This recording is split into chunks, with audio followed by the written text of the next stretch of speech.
Our final piece this week comes from Stan Fischler, who breathlessly reported to the Toronto Star a story about why Canada will never get another National Hockey League team.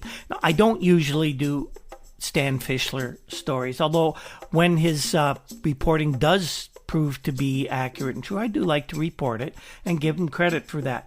This story was based on statements by New York Rangers president Bill Jennings to Stan, apparently, and Stan knew that such a report would gain him more notoriety in the hockey community, especially in Canada. The report says that the NHL would add at least 2 and possibly 4 teams by the 1974-75 season and conceivably sooner. And that was the word given to Fischler by William M. Jennings, the head of the NHL's Finance Committee.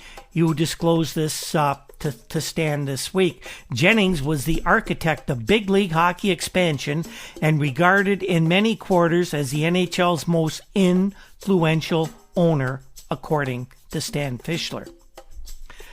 Jennings told Fischler that the most likely additions to the National Hockey League would be Atlanta, Cleveland, Kansas City, and Hempstead, Long Island, a suburb of New York City. Fischler says he had a 2-hour conversation with Jennings in which the main points that were made were that Canada's largest non-NHL cities are too small in population to support Major League Hockey.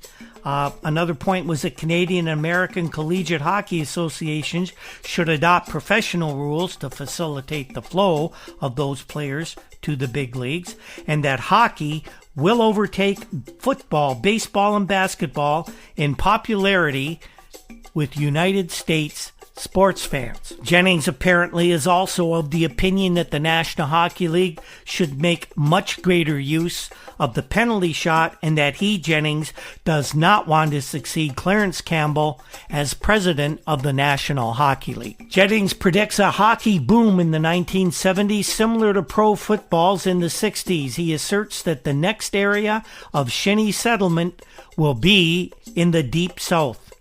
Jennings says Atlanta is the logical choice. They're breaking ground for a new coliseum there, and Tom Cousins, owner of the basketball team, is committed to having a hockey club there.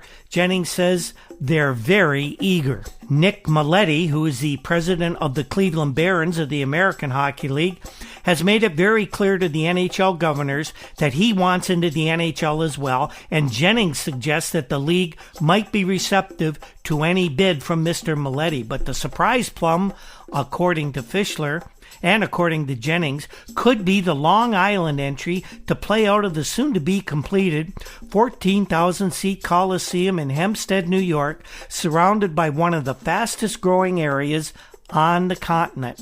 Jennings describes it as a beautiful arena, and he says there's no question in my mind that within 5 years, the New York metropolitan area could support 2 NHL teams. Jennings says that as president of the Rangers and being in favor of another team in New York, they would work out the territorial rights deals that is in place in the NHL. And Jennings added one more city. He said that Sidney Solomon Jr. of the St. Louis Blues has persuaded him that Kansas City would make a splendid addition to the National Hockey League.